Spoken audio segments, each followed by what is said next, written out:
Morning. Sorry.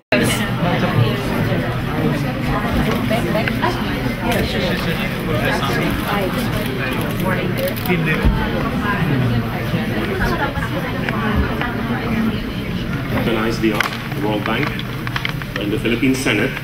We welcome you to this briefing on natural hazards and natural disasters, the economics of effective prevention. I am pleased to introduce the presider of this forum, Honorable Senator Loren Legarda, the chair of the Senate Committee on Climate Change, and the UN champion for disasters reduction and climate change adaptation for the Asia Pacific. Senator.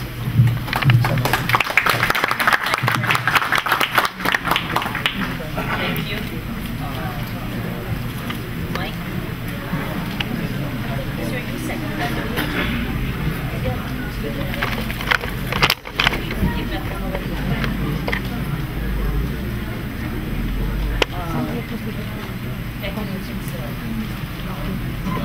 One more chair for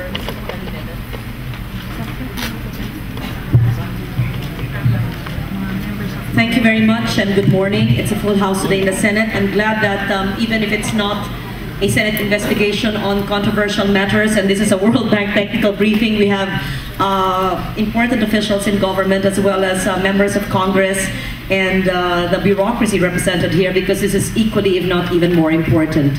So the presenters will be introduced properly later on. I thank Dr. Jerry Velasquez, a partner in climate change adaptation and disaster resilient communities. In fact, tomorrow we're launching the NCR Disaster Resilient Cities campaign, which we launched in Cebu last week.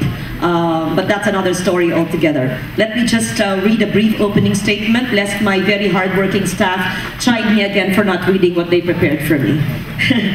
Anyway, as the Philippines seeks to pursue sustainable development, the lessons of typhoons Ondoy and Pepeng have taught us that we should not train our sights merely on enhancing our capacities to rebuild after each and every disaster. For without effective disaster prevention, hundreds of lives, thousands of homes, billions of properties and livelihoods, even governments' growth and revenue targets can be at the mercy of a single extreme weather event. The impacts of natural hazards have been a major constraint and an important development issue that the country has to face time and again. And with climate change, such hazards can be more frequent and more intense.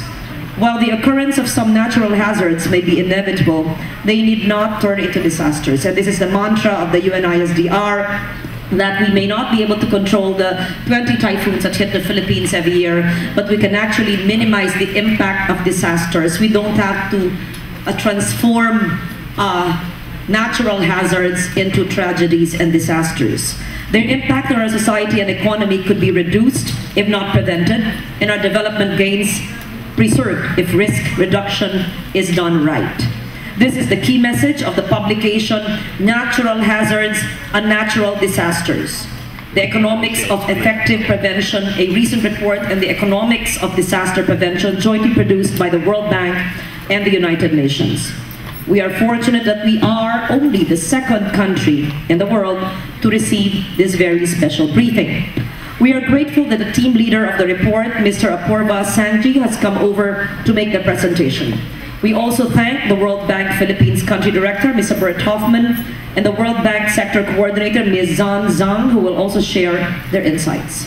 We are joined by the Secretary of the Department of Finance, Cesar Purisima, the Director General of the NEDA, Cayetano Paderanga, and Presidential Assistant for Climate Change, Dedet Gozun. We appreciate the presence of legislators, Congressman Treñas, and others present here, who are chairpersons of major committees in Congress, key government officials, members of international organizations, and the diplomatic corps, the heads of non-government organizations, and various institutions and members of the academe who are also with us today. And now, to introduce the report, may I present to you Mr. Bert Hofman. I hope that I am complying with the program, Jerry. Just butt in if this is not the, okay. We hear from Bert first before the findings of Mr. Sandy. Thank you very much. Senator Legarda, Secretary Purisima, and Padrang. Guzman, Mr. Velasquez, members of Congress, members of the diplomatic corps, distinguished ladies and gentlemen. Magandang umaga po sa inyo lahat. I'm very pleased to be here in the venerable halls of the Senate for this briefing and discussion on a topic which could not be more relevant for the Philippines. And frankly, for me, having lived through Ondoy and Pepang, it has also a very personal touch. I do remember all the difficulties that my own staff members frankly had, and of course almost 1,000 people died, and the damage was enormous, having fiscal impacts, having impacts on infrastructure and many other things.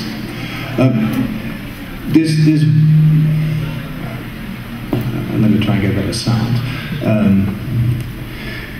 It's a very privilege to be here under the leadership of Senator Legarda, who not just helped us organize this meeting, but is also a leader in disaster risk management and a leader in preparing the Philippines for climate change, and one of the main authors of the climate change bill, which has been a breakthrough for this country, which I think will have many benefits to prevent further disasters, as well as prevent the impact of climate change on the Philippines. Maybe we should take a quick break for the Senate President. Oh, sorry. Yes, please. Thank you very much. Yes, of course. Thank you for providing forum. Let me just, we appreciate the... We acknowledge the presence of the Senate President, who is the principal author of the National Survival Fund amendments to the present climate change law, which will allow the Philippines to access funding from donor institutions. And of course, as we know, in the absence of an NIE, it is quite difficult for the Philippines to access funding. So that is one of the priorities of the Committee on Climate Change. Well, the report, as you heard, was done in cooperation with the UN, but with more than 70 organizations around the world involved, analyzing all the data that were basically around on natural disasters and natural disaster risk and the damage done for it. And I think it couldn't have been at a more timely, this couldn't have been more timely to report. More and more countries are dealing with natural disasters, and it seems maybe, Apurva would need to say whether that is perception, but that there is an increased impact of natural disasters. But even if there's not an increased frequency, there is clearly an increased impact because of the density of people in dangerous areas is increasing, and therefore more lives are at risk, and the impact on the economies and the livelihood of people is becoming larger and larger. And the numbers are quite striking. I mean, since the 1970s, as the book says, there were more than 3.3 million deaths from natural disasters throughout the world. And of course, the poor countries, developing countries, have suffered most. And within those countries, it's quite often the poorest of the poor that suffer most, because they are in the most dangerous areas, because that's quite often the only place left where they can live. The damage between 1970 and 2008 adds up to some $2.3 trillion around the world. And these estimates are difficult to make, and it's part, Apurva will, I'm sure, will talk about that. But we've seen, of course, from Ondoy here also an enormous amount of damage, which Apurva may have calculated differently, but we calculated at about $4 billion in total, both losses of income as well as damage to assets and inventories. So these are very, very large numbers. And the annual global lesson from natural disasters is that it could actually triple the damage from, say, something like $65 billion a year now to $185 billion by the end of this century. And that does not take even into account climate change. This is only because there's population growth, because there's more people going to live in more dangerous areas, if nothing happens. The positive message of the book, though, and I summarize it and simplify it very, very briefly, but the positive message of the book is, well, prevention pays. Actually investing in preventive measures that can be done either by government or by local government, by communities, by individuals themselves, they usually have a very high rate of return. So the matter is, why don't we do it yet, or why don't we do it sufficiently? again, I refer to Apurva to explain why that should be the case. To give you more detail on the study, and then of course we go into a discussion. But to give you more detail in the discussion of the book, I would like to introduce to you Apurva Sanghi, who was the team leader of the book. He does not want to be called the lead author because there are many lead authors, but he was the one that pulled all these 70 organizations around the world together, and that is truly a massive task. He's a senior economist at the World Bank, and he worked on development topics ranging from infrastructure to climate change to microfinance and agriculture economics. And in addition to this project, Apurva is also leading the work for forthcoming special reports on extreme events of the Intergovernmental Panel on Climate Change. So that is also highly related to today's topic. He holds an undergraduate degree in physics and economics from the University of California, and a PhD in economics from the University of Chicago. And he will present the report and its key findings. I would also like to introduce Ms. Yan Zhang, who is recently came to the Philippines to work for the World Bank as the country sector coordinator for local government and decentralization, urban development, and disaster risk reduction. And she will give a perspective on what the book really means for the Philippines and what we can do together going forward. And before coming to the Philippine country office, Yan has worked in Europe and Central Asia, and she is an architect and urban planning masters from the Chinese Academy of Urban Planning and Design, and she has a doctorate from the Massachusetts Institute of Technology. Without further ado, I would like to hand over to Apurva.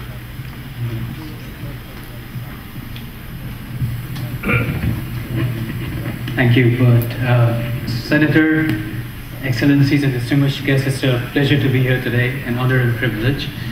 Well, if you don't mind, I'm going to be walking around and talking to you. Let me begin by showing you this picture. Now, this picture is a tale of two countries and the border between them. On my immediate right is a country that has successfully preserved its borders. They are verdant, vivid, and vibrant.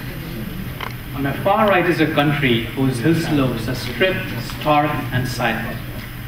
Now, both these countries are part of the same island and exposed to many of the same storms and hurricanes.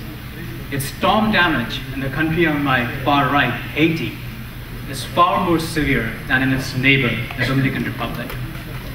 In 2004, over 5,000 people tragically lost their lives to hurricanes from Haiti, compared to about 700 in the Dominican Republic.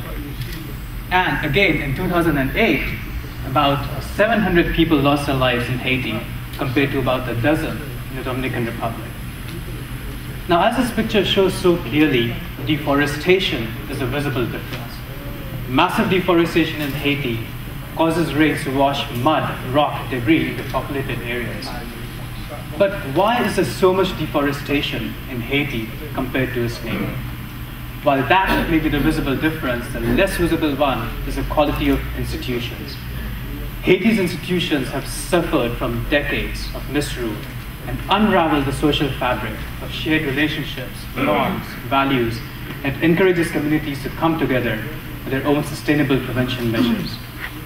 So this story brings out 3 points. First, hazards are natural, but disasters are not. They are unnatural. Second, preventing the death and destruction from these hazards is essential. And third, strong institutions are critical for prevention, and these institutions go beyond specific labels, as we talk about in the book. Now, for far too long, the disaster field has been dominated by the R's, focusing on relief, recovery, reconstruction after disaster strike, but not enough on the P's, preparing and preventing for them before. To give you an idea, Mozambique in 2004 or 2002 asked donors for less than $3 million to prepare for anticipated flooding. It got not even half that amount. But after the flood struck, the same donors gave over $100 million in relief alone, and pledged another $450 million for recovery and reconstruction. So what this book tries to do is it tries to address the balance between the P's and the R's, and its main message is prevention pays, if done right. A few words on the intended audience for this. The book is bookended by two memos, an opening one to the finance minister and a closing one to the concerned citizen. And that really is the primary audience. First, busy finance and planning ministers who are constantly pressed by sectoral advocates to increase funding to their sectors. And second, concerned citizens everywhere for whom this book brings out the shared experiences of other countries, citizens, and cities. So we're all concerned citizens here. For the rest of the talk, I would like you to put on the finance minister or planning minister hat on. And with that, these are the following 5 messages I have for you. The first message is disasters, especially severe ones, can adversely affect the economy and welfare. Avoiding these effects are the benefits of prevention.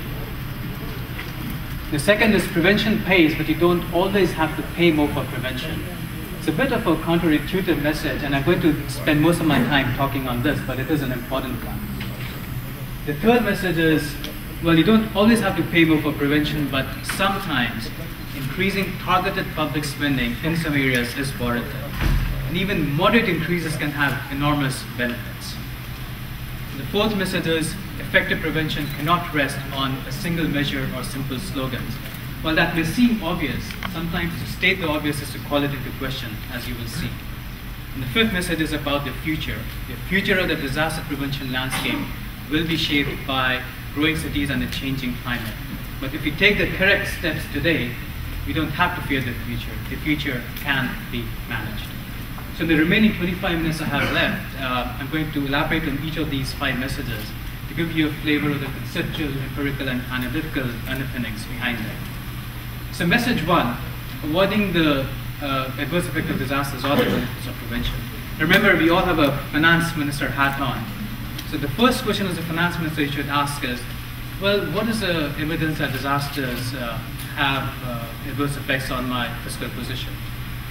Now, one study looked at disasters in 120 countries over some 80-odd years and found that the budget deficit can increase by as much as 1 percentage point in developing countries after large disasters.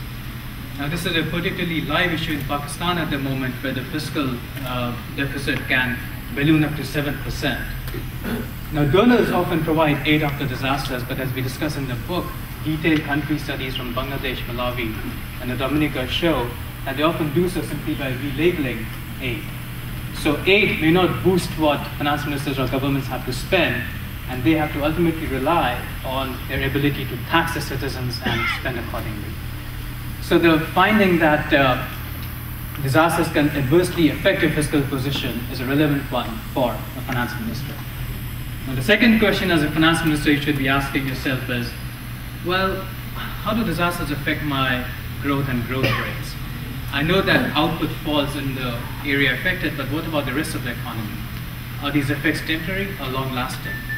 So we looked at disasters in about 90 countries over 45 years and broke down the growth effects of disasters by sector and hazard. We looked at not only the short-run, medium-run effects, but also the long-run effects, effects lasting for as long as 5 years. The first time such a disaggregated analysis has been done, and this is what we find. So the 5-year effects on growth is generally adverse, but not always. Growth rates can go up, output can rise after disasters. For example, a reconstruction boom is often created after earthquakes, so which is a bit counterintuitive.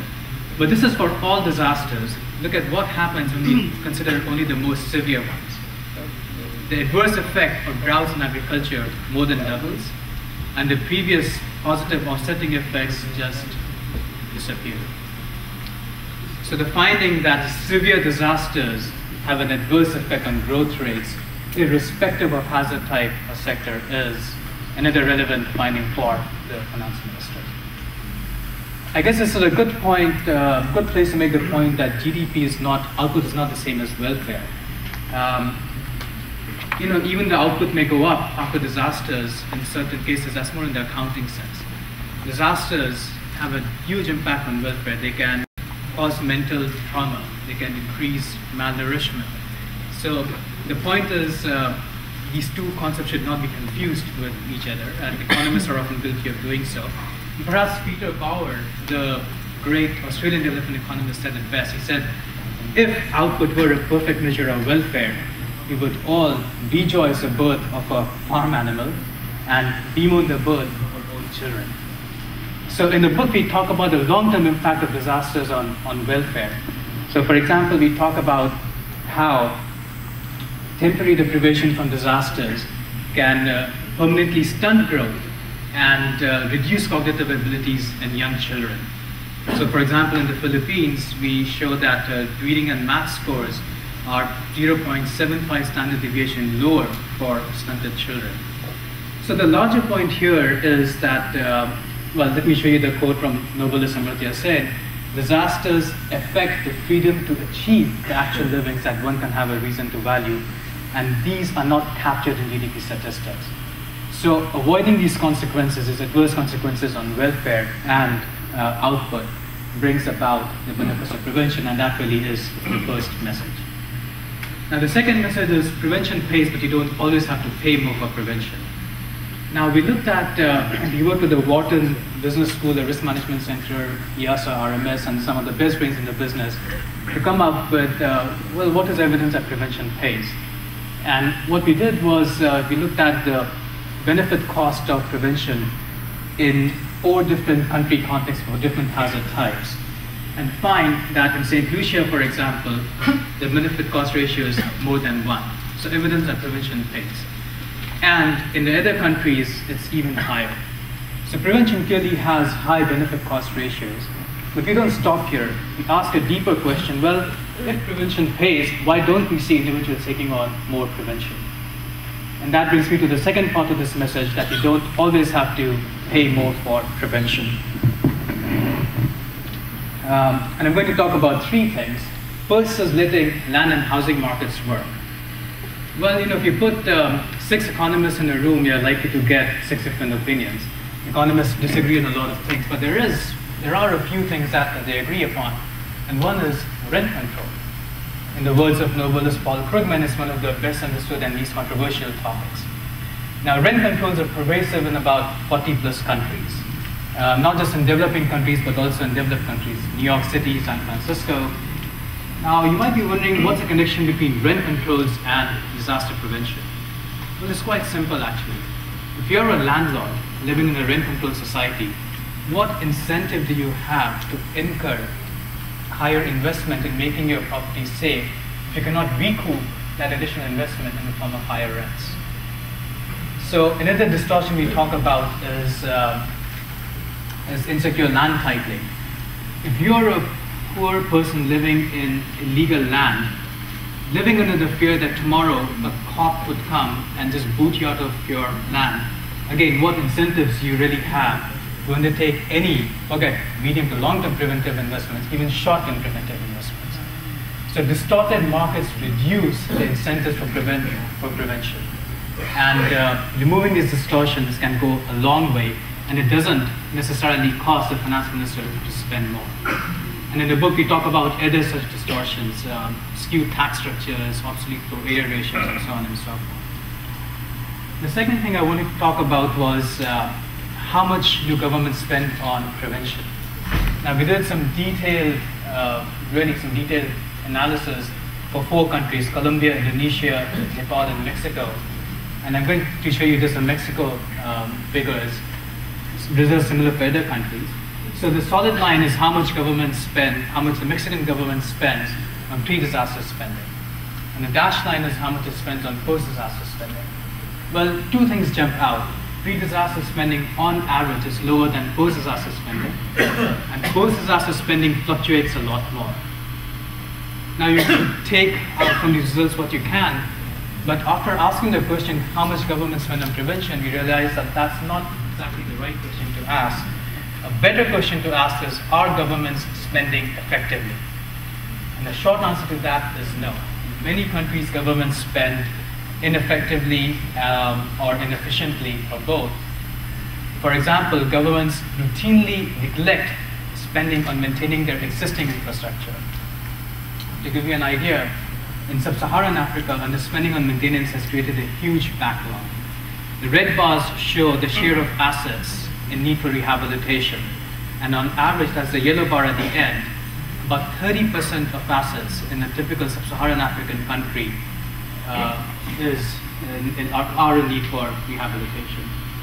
So the point here is reorienting existing public spending towards maintaining your roads so they don't get washed away in rains, painting your steel bridges before they crack up the road, keeping your drains clean so they don't get clogged up, can go a long way in increasing prevention. And again, that doesn't cause the finance minister to spend more. The third thing I wanted to talk about was information. And this doesn't even require reorienting existing public spending. Now, we all talk about people making informed choices, but for that, well, we need information. Now, somebody said, "In God we trust, but please give us information." So, disclosing information on where the hazards are, where the fault lines are, where the seismic zones and floodplains are, benefits everybody, from builders to landowners to individuals and insurance companies. Yet, the seemingly simple act of making public information public and accessible does not happen. Why? In many countries, security, privacy, and commercial interests are often used. So to give you an idea, in some countries, aerial photography is illegal unless you get a permit, and which can take months. The point is, governments try to suppress this information, but you already have technology from Google Earth that provides much better and detailed images anyway. So governments can do a lot by simply making such information public and accessible. In the US, for example, FEMA has updated coastal maps for the Gulf, but it cannot get the coastal communities to adopt them, because doing so would adversely affect property prices. And in Ethiopia, we talk about how being ill-informed is one of the main avoidable reasons for starvation from droughts. So simply making information more accessible and free and public can go a long way towards increasing prevention, and that doesn't require the finance minister to spend more. So that really is the recap of message 2. Now, you don't have to pay more for prevention, but there are certain cases where increasing public spending can help. Well, that's message 3. And this is a picture of Jakarta. Now, residents in low-lying levels of Jakarta raise their homes to prevent them from flooding. On the other hand, they also draw water through boreholes, causing the ground level to subside. Well, even though they know this fully, they have no option if the government does not provide them with safe piped water. So in the book, we discuss that people, especially the poor, live in risky areas, not because they are fatalistic or myopic or ignorant, but as a sensible location decision to be closer to work. So one immediate corollary is providing safe transport, reliable transport that links safe job sites to safer areas can go a long way in obviating the need for such people to settle in risky areas. So the larger point here is that people, individuals, generally decide well for themselves, but their preventive actions depend on the public services that governments provide. And in many countries, well, these public services are vastly underfunded, and increasing funding for them can go a long way towards increasing prevention. The second area is, let's talk about early warning systems, which is a very live issue in the Philippines. Now, we all know the important role that weather forecasting plays in early warning systems. Let me show you how accurate these weather forecasts have become over the last 20-odd years. So this solid line shows you how accurate weather forecasts have become, from about 80% to almost 100% for countries in the northern hemisphere. See how quickly countries in the southern hemisphere have caught up. This is true not just for 3-day forecasts, but also for 5, 7, and 10-day forecasts. So, and the benefit cost of this is huge, often in double digits. So every country in the world today, this is 2011 folks, should be able to benefit from this increasing accuracy of weather forecasts. Well, let me show you this map where the blue dots represent areas that receive something called synoptic observations fully. Basically, these are a proxy for countries that are benefiting from this increased accuracy. Now, the next click of this remote, you will see the non-blue dots that shows that the countries or the areas that do not benefit from this increased accuracy of forecasting. And you can see many of them are in developing countries in the southern hemisphere, but not exclusively. You have some non-blue dots even in the US and some in Australia, as well as some in the Philippines. So why is this? Well, we discussed in the report, this is because hydromet services suffer from low visibility, inadequate capacity, and insufficient funding. So even moderate increases in funding, these hydromet services can go a long way, can have enormous benefits. This is another area where more funding, increasing funding is justified. The third area I wanted to talk about was promoting better building practices. Now, I have a 5-year-old daughter who loves watching Woody Woodpecker, an American cartoon character. Now, Woody Woodpecker likes to eat food. And in one episode, Woody Woodpecker eats and he eats, and he's quite satiated. Okay? Now, he can't stop himself. With the corner of his eye, he spots an olive and pops it in his mouth. And poof, Woody bursts open. Well, all his friends in the forest immediately point towards the olive as a cause for poor Woody going bust. Well, on a more serious note, when buildings crumble or bridges collapse after hazards, like that olive, we all point towards lax building codes as a cause for the collapse. But forget, just like that olive, well, lax building codes are only approximate, not the underlying cause for the collapse. And why is that? Well, that's because building codes work through institutions. And where institutions are weak or corrupt, mandating building codes can do more harm than good. And we talk about some examples in the book. But I think you will all resonate with this. In the former USSR, well, the former USSR had some of the best building codes in the world, but the shoddiest buildings, and I think that speaks for itself. So what can a finance minister do in such cases? Well, they can do a lot by encouraging and funding local institutions. So, for example, engineering associations or local research universities, which are then better able to come up with their own quality control mechanisms tailored to the specific circumstance. So that's some more spending in these areas is warranted, and that really is the recap for message 3. And the fourth message is effective prevention cannot rest on a single measure or simple slogan. What is an example of a single measure? Well, we just spoke about early warning systems, but early warning systems are only as useful as the last mile of successful evacuation and response, and that is a local government responsibility. Now, when the citizens don't trust their local governments, as Hurricane Katrina showed, even rich countries can stumble over this last step. How do you build trust in local institutions? Well, that goes beyond any one single measure. So in the book we talk about, well, let's talk about another area, critical infrastructure. Now, we all realize the importance of safe schools and safe hospitals for all. It's a very worthwhile cause. But pause for a moment, why don't we ever talk about safe prisons for all? Okay?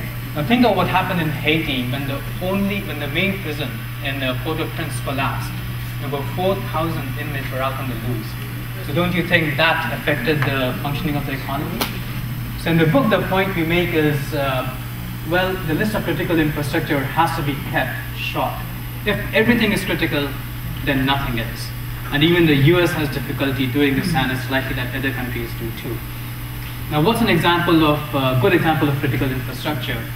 Well, some of you may be familiar with Kuala Lumpur's SMART tunnel, a stormwater management and road tunnel. And I have a 60-second video clip that explains it. So, Kathy, could you start with it?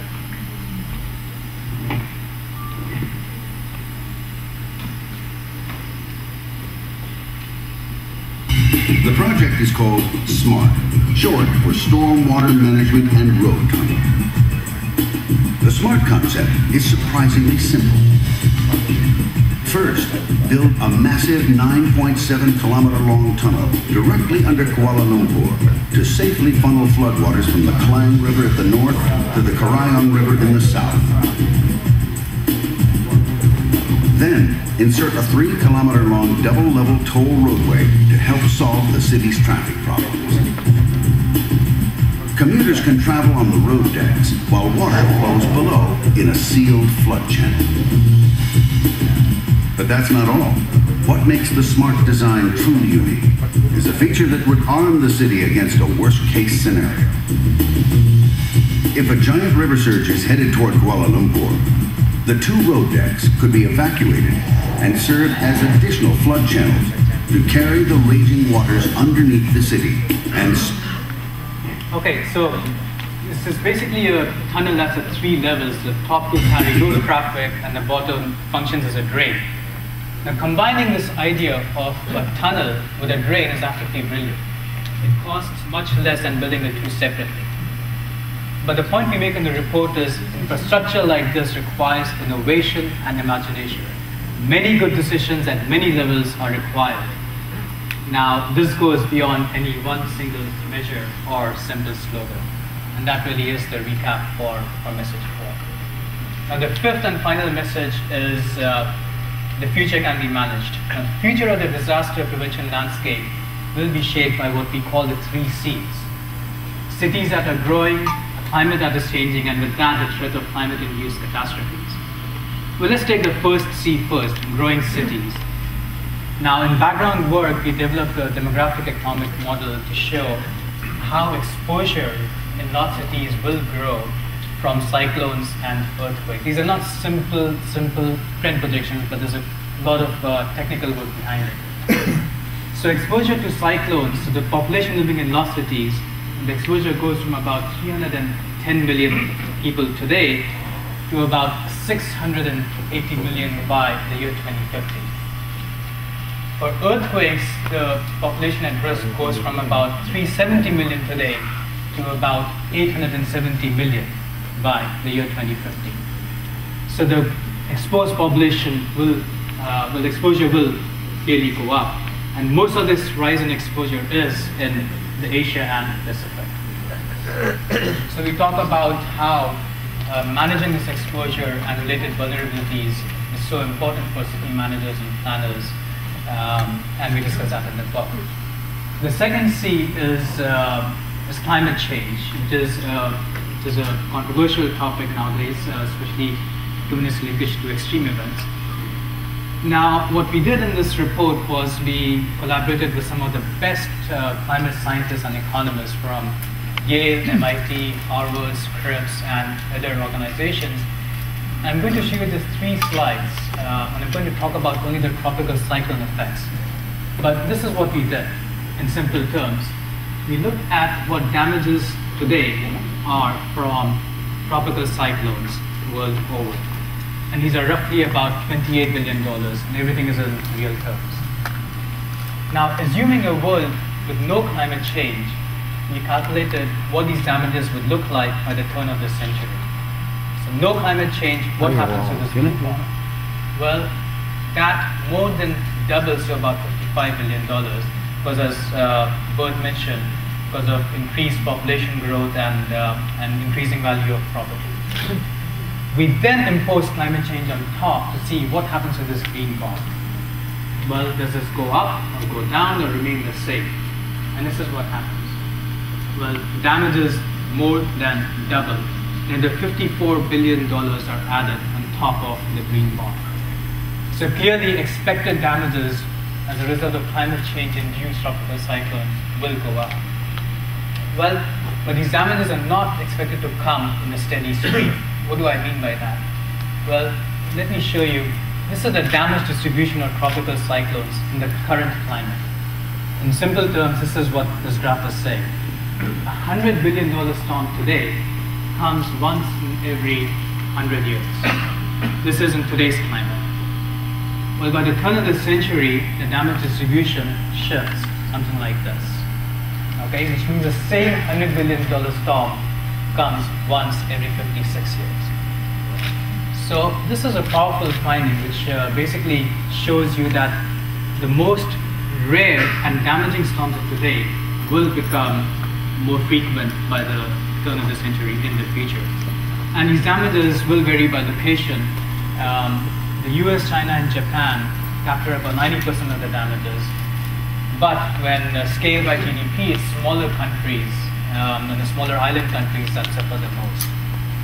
So the takeaway for finance ministers, or the takeaway from this rather, is that if you continue to live in a world unchecked with climate change, well, adaptation and disaster risk reduction become increasingly more intertwined.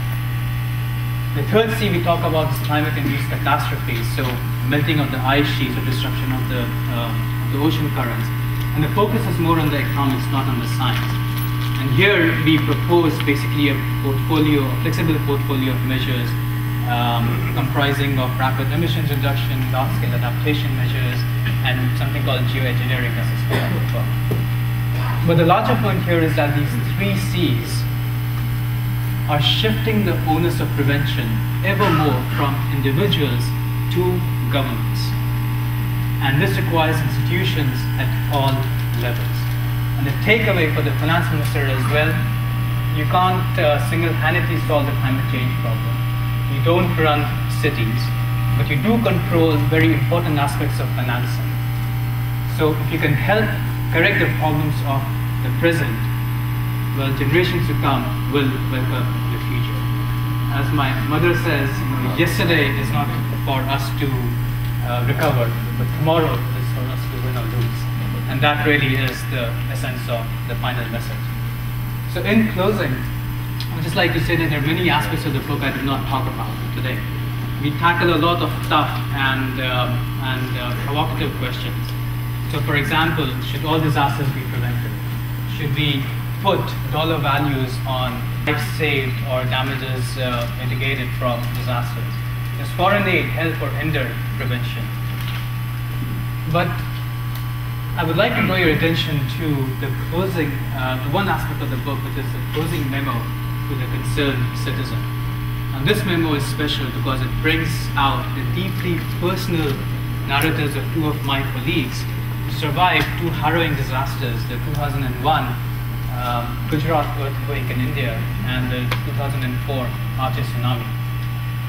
And it's really for them that these 5 messages are so important, because their experiences bring out some very common and instructive threads, in particular that citizens everywhere, you, me, him, her, can, working through responsive governments and acting individually, can not only survive, but thrive.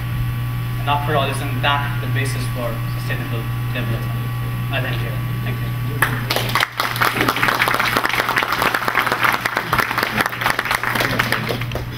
Thank you very much, Mr. Sanji. Thank you very much. I would like to perhaps take advantage of the presence of our economic managers present here today. Secretary Purisima would have to leave before 11 o'clock. I would like to have his views, bearing in mind that more than $4.4 billion have been lost in agriculture and livelihood after Ondoy and Pepeng at the end of 2009. That was before this administration, of course, assumed, but the after effects are still felt now. So may we know, based on the presentations, which are very clear, that lack of disaster risk reduction and the onset of climate change has really set us back, not only us, but all countries in the world. How do we recover, rehabilitate, and perhaps how can we plan our budget based on disaster risk reduction and climate change adaptation? And perhaps this question can also be answered by NEDA Secretary Cayetano Paderanga. 2.7% of GDP is a loss on Ondoy and Pepeng. What more in Basha? What more 1 year before that in Typhoon Frank? Again, this is not the blame game who's at fault, neither any of the administrations. It's climate change. How do we adapt the budget based on these realities? Secretary Purisima. Thank you. Thank you, Senator Legarda, Senate President Enrile.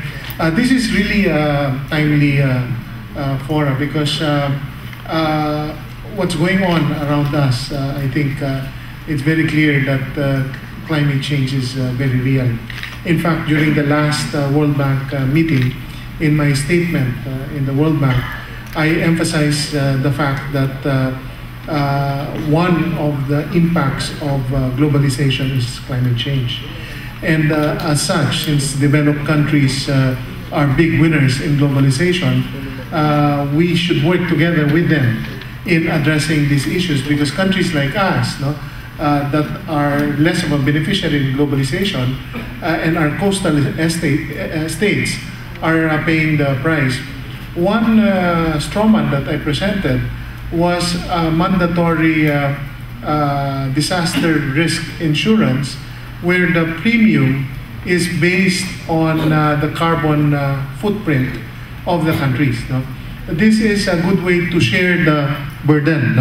But as I saw during the presentation, this is really more on the 3 R's, on how to recover from climate change and how to mitigate the damage. What we've learned here is that preparedness is really very important. In fact, when we did the budget for 2011, although we really didn't have time, this was one among the discussions that we had in the economic team. And during the preparation, which started already for the 2012 budget, these are the things we're asking the implementing agencies. What can we do actually to minimize the potential damage of floods in our country? That's why I believe this is a very timely discussion, and we will continue to engage the World Bank and the other multilaterals, as well as the legislative bodies, in making sure that we have the right stance. Right now, the Department of Finance is in the midst of negotiations, actually, with the World Bank, the EDB, and some banks on potential disaster insurance. Now, this is a palliative, but I believe that this is something that we would like to close within the next month or 2 before we hit the rainy season. What's holding us back is that there is a need to model our country, and I don't think the modeling of a disaster in the country has been fully completed. But at least we've started the process, and we've been in negotiations with various entities on this. Thank you. Secretary Padilla. Yeah, thank you very much, Senator Legarda. Senate Mr. Senate President, good morning po. Good morning, everybody, all our partners in development. Let me just inform the body, the legislators, that actually the Philippine Council for Sustainable Development has been revived and is already working hard. We also in NEDA have already paid very special attention on disaster risk reduction, together with our development partners in the World Bank, has been key in this effort, sending me all sorts of communication about this. We have actually included it very closely in the medium-term Philippine Development Plan.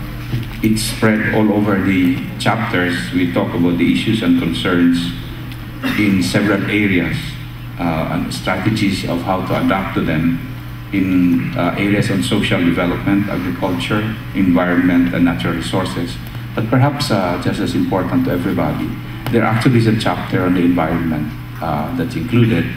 And here we look at the assessment of the country's vulnerability to natural hazards and climate change. And it includes strategies for enhancing resilience and improved adaptive capacities of communities. NEDA recognizes the importance of ensuring the disaster risk reduction in the PDP. We hope to safeguard hard-won development gains, and I think the slide of Dr. Sanji on GDP not being equal to welfare is a very good reminder. The environment, civil society keeps on reminding NEDA that we have to make that kind of distinction.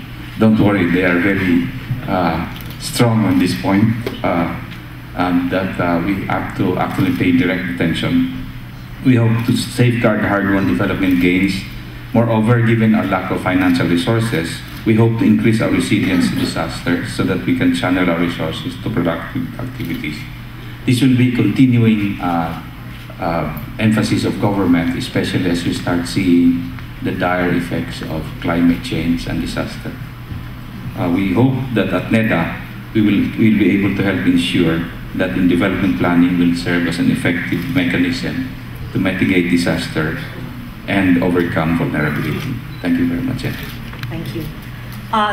Secretaries, Mr. Senate President, friends, these are concepts which have been with us for a long time, and definitely when we say that we will be resilient to disasters, we will minimize risks, it is not really felt or understood on the ground.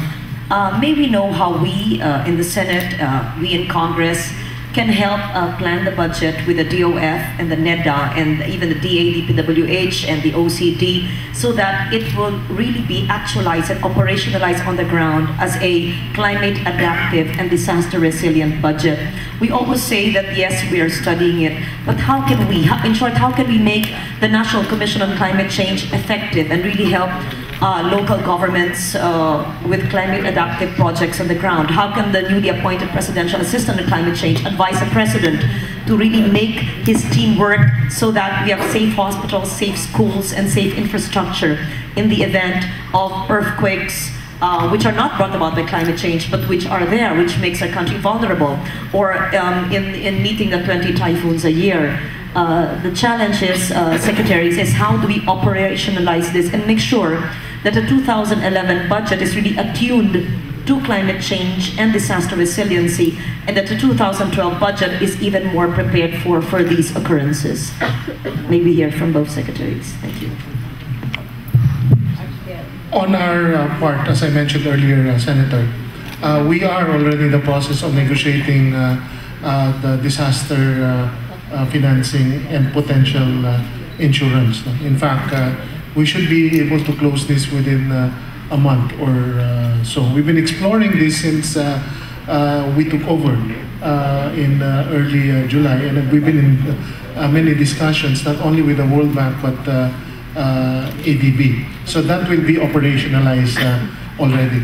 I think what needs to be done is really to make sure that the 2012 budget is designed so that enough investment is put into the preparedness component. No?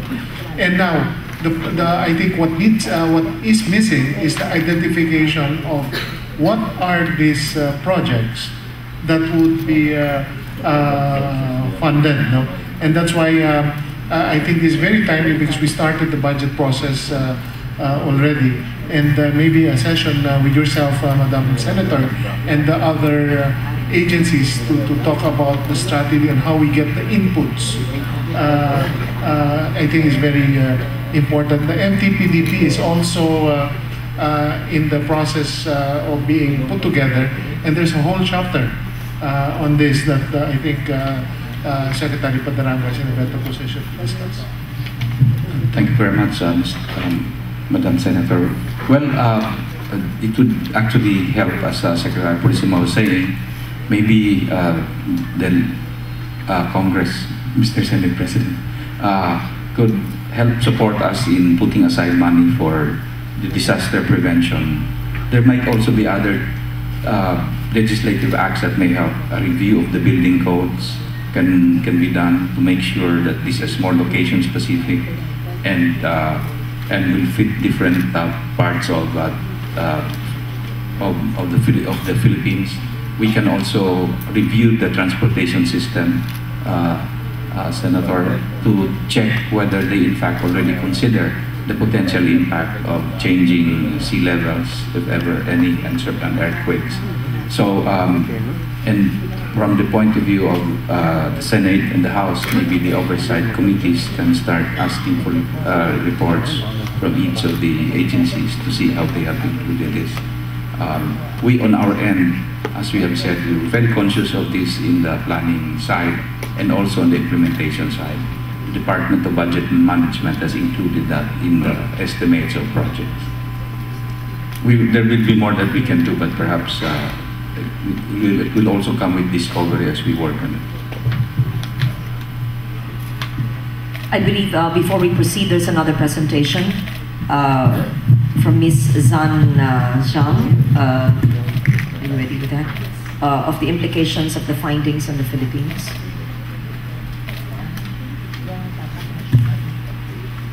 But before that, Senate President, would you want to make a few statements before you go to your next meeting? And we thank Secretary Purisma. He said that he will leave before 11. He is excused. You came here to learn, yes. And we will prioritize your survival fund, which I'm sure Secretary Bebet would also endorse as priority, hopefully, in the LEDAC, which completes the climate change law. I hope that could be included in the LEDAC by the end of the month. Yes. Thank you, Madam.